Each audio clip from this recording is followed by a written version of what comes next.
YCP అధినేత YS Jaganmohan Reddy నిన్న అత్యవసరంగా హైకోర్టును ఆశ్రయించారు.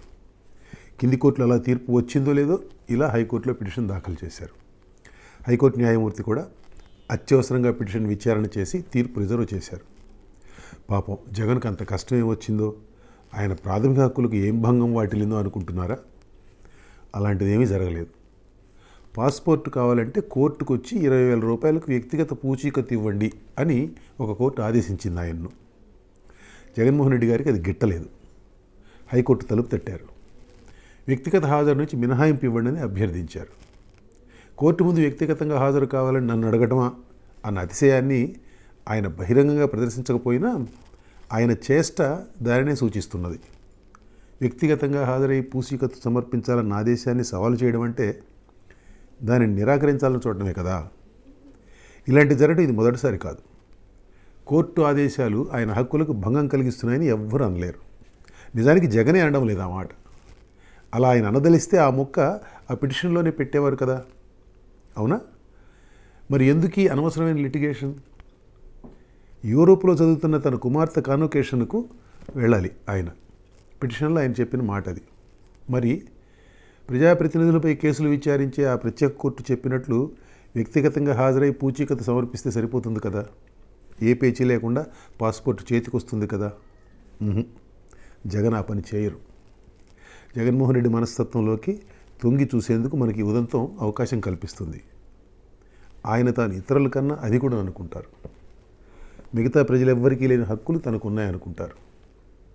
ఈ లక్షణాలు ఆయన దగ్గర మొదటి నుంచి ఉన్నప్పటికీ ముఖ్యమంత్రి పదవి అనుభవించిన తర్వాత మరింత లావయ్యాయి అవి. జగన్ మీద 10-12 ఏళ్ల నుంచి సిబిఐ కేసులు ఉన్నాయి. ప్రతి శుక్రవారం వెళ్ళి బోన్లో నుంచునేవారు. ముఖ్యమంత్రి అయ్యాక దాని నుంచి మినహాయింపు అడిగారు. అందుకు ఆయన చూపిన కారణాలు తాను ముఖ్యమంత్రిని కాబట్టి కోర్టుకు వస్తే రాష్ట్రం బాగోగులు చూసే పని దెబ్బతింటుందని, కోర్టుకు వచ్చినప్పుడు ట్రాఫిక్ సమస్య తలెత్తి ప్రజలు ఇబ్బంది పడతారని. చూసారా, పాపం జగన్ ఏ పని చేసినా దాని వెనకుండేది ప్రజల ఇబ్బందుల గురించిన ఆందోళనే. సరే, కాసేపు నిజమే అనుకుందాం ఇదంతా. ఆయన ఇప్పుడు ముఖ్యమంత్రి కాదు కదా. అయ్యా జడ్జి గారు, నేను రోజు కోర్టుకు వస్తాను, నా మీద కేసులు త్వరగా విచారించి తీర్పులు చెప్పండి, నా నిర్దోషిత్వాన్ని నిరూపించుకునేందుకు అవకాశం నాకు ఇవ్వండి అనొచ్చు కదా. ఆయన అలా అనరని మనకు తెలుసు అనుకోండి. ఇప్పుడు ఈ కేసు సంగతి చూడండి. పాస్పోర్ట్ రెన్యువల్కు ఎన్ఓసి ఇవ్వాలని కోరుతూ గత ఏడాది సెప్టెంబర్లో జగన్మోహన్ రెడ్డి గారు ప్రజాప్రతినిధులపై కేసులు విచారించే ప్రత్యేక కోర్టును కోరారు. ఏడాది కాలానికి పాస్పోర్ట్ ఇవ్వడం కోసం ఎన్ఓసి జారీ చేస్తామని, దానికి కోర్టుకు వచ్చి పూచీకత్తు సమర్పించాలని జడ్జి చెప్పారు.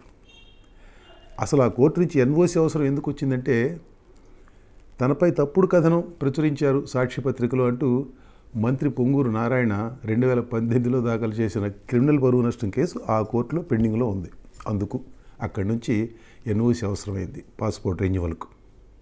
ఆ కోర్టు ఆదేశాలపై జగన్ హైకోర్టుకు వెళ్ళారు. హైకోర్టు ఏడాది కాదు 5 ఏళ్ల కాలానికి ఇవ్వచ్చుంది పాస్పోర్ట్. అయితే ఎన్ఓసి జారీకి కోర్టుకు వెళ్ళి పూచీకత్తు మాత్రం సమర్పించాల్సిందే అని స్పష్టం చేసింది.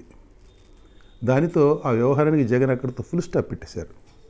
పెట్టేసి పరువు నష్టం కేసు కొట్టేయాలంటూ మరో వ్యాజ్యం నడిపారు.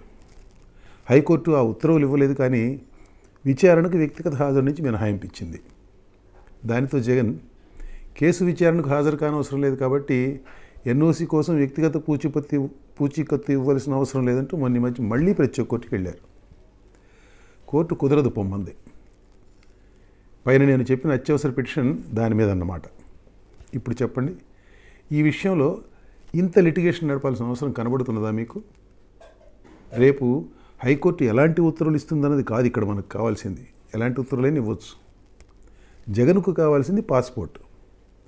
దానికోసం కోర్టుకు వచ్చి వ్యక్తిగత పూచీకత్తు ఇవ్వాలన్నారు జడ్జి గారు. ఆ ఆదేశాలను హైకోర్టులో సవాల్ చేశాడు ఈయన. హైకోర్టు కూడా కోర్టుకు వెళ్లాల్సిందేనన్నది. దానితో జగన్ పాస్పోర్ట్ రెన్యువల్ ప్రయత్నమేమో అనుకొని కేసు కొట్టేయాలంటూ వ్యాజ్యం నడిపారు.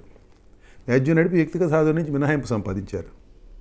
దానిని చూపించి ఇప్పుడు ఈ వ్యక్తిగత పూచీకత్తు సమర్పణ నుంచి మినహాయింపు అడుగుతున్నారు. కింది కోర్టులో ఫెయిల్ అయ్యారు. మళ్ళీ హైకోర్టుకు వెళ్ళారు. ఎలాంటి మనస్తత్వం ఉన్నవారు ఇలాంటి పనులు చేస్తారు?